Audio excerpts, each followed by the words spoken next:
Oh, you are really study hard. The air in the new camp crackled with anticipation.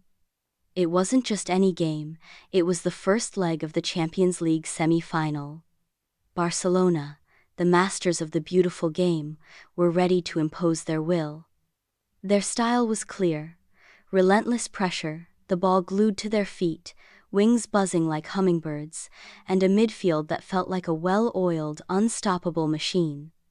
They were the architects of possession, aiming to build a fortress of control. But even the best teams have their vulnerabilities. For Barcelona, the absence of Robert Lewandowski, their clinical spearhead, was a significant blow. The responsibility fell squarely on the shoulders of Ferran Torres, who had been firing on all cylinders recently, but lacked the sheer physical dominance of the Polish striker. Meanwhile, Inter Milan faced their own challenges.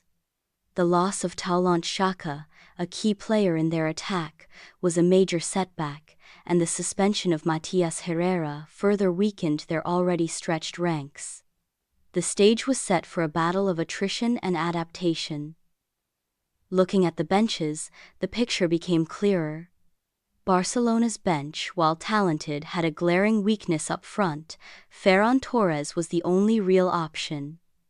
They did have Ansu Fati and Gavi for bursts of energy, but the lack of a proven backup striker was a concern. Inter, on the other hand, had a stronger midfield bench, but their forwards were less effective. The defensive options were also thin, relying heavily on the starting 11. This depth, or lack thereof, could be the difference between managing the game and being exposed. The managers, Thomas Tuchel and Simone Inzaghi, were plotting their strategies. Tuchel, the architect of Barcelona's possession game, was likely to stick to his guns, maybe tweaking the formation to a 4-2-3-1, hoping to tighten the midfield and unleash the power of the wingbacks. He'd be counting on the crosses from Yamal. Inzaghi, the master of the counterattack, was preparing his defense to be a fortress. He'd be instructing his players to sit deep, absorb the pressure, and then unleash lightning-fast attacks. Lautaro's movement would be key, and the wingbacks would be instructed to overlap, creating chaos. And crucially, they'd be looking for opportunities from set pieces, a known weakness for Barcelona's high line. The mood around the clubs reflected their recent fortunes.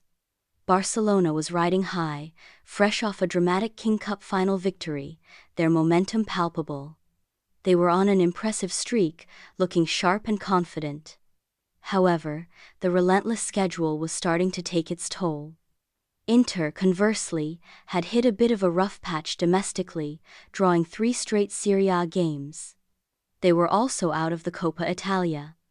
Yet, the memory of their incredible comeback against Bayern Munich was still fresh, a testament to their fighting spirit.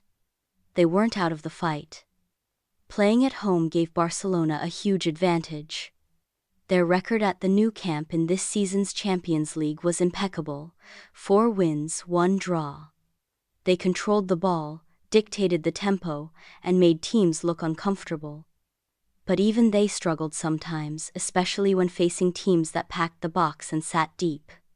Inter, however, had proven they could be a formidable force on the road. Their away record in the knockout stages was solid, conceding very few goals, and they were lethal on the counterattack. They were the specialists in breaking the opposition's rhythm and hitting them on the break. Why were they playing this game? For Barcelona, the ambition was clear: the treble. Winning the Champions League, La Liga, and the Copa del Rey. This wasn't just another game, it was a stepping stone towards glory. They had the experience, the hunger, and the pressure to perform. Inter, while fighting for the Serie A title, saw the Champions League as their ultimate goal, the final frontier. The memory of their comeback against Bayern, digging deep when things looked bleak, showed their resilience. They weren't just here to play, they were here to win. Now, let's talk about legs. Barcelona had been running on fumes. 6 games in just 18 days, including the grueling extra time of the King Cup final. Key players were clocking up over 100 minutes of action, pushing them right to the limit. Fatigue was a real, tangible risk. Inter, while also busy, had a slight advantage. The postponement of the Serie A match meant they had a little extra rest. Their core players, like Barella and Mkhitaryan, were known for their incredible work rate, covering vast distances. They might be fresher, more dangerous, more explosive. So, what was the general feeling?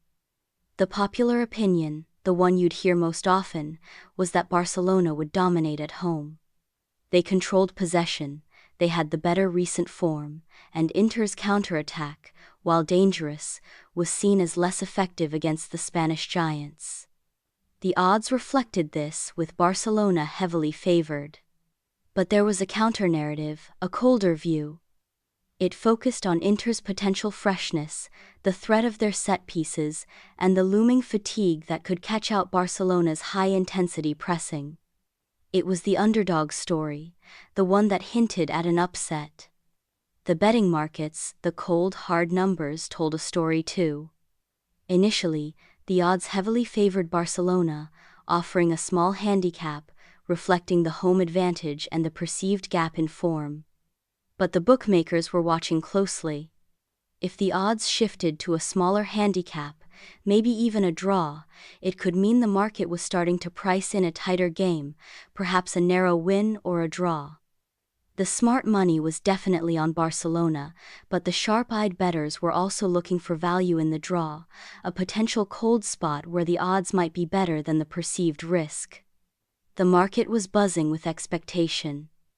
So, what was the likely outcome? The analysis pointed towards a Barcelona win, but a narrow one.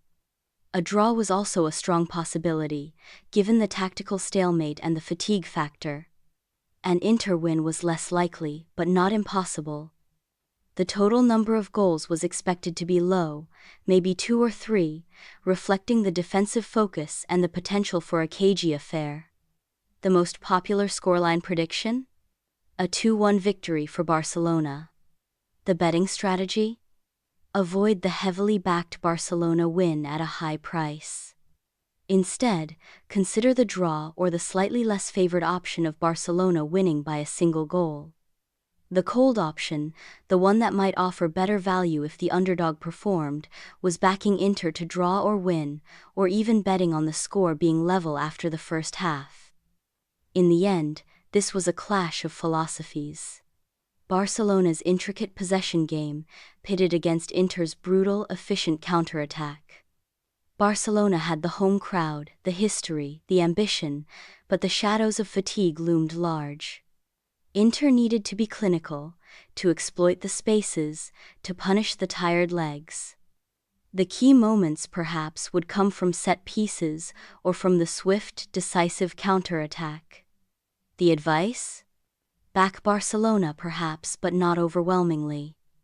The 1-0 or 2-1 scoreline, or even a draw, seemed the most likely path to navigate this complex tactical battlefield.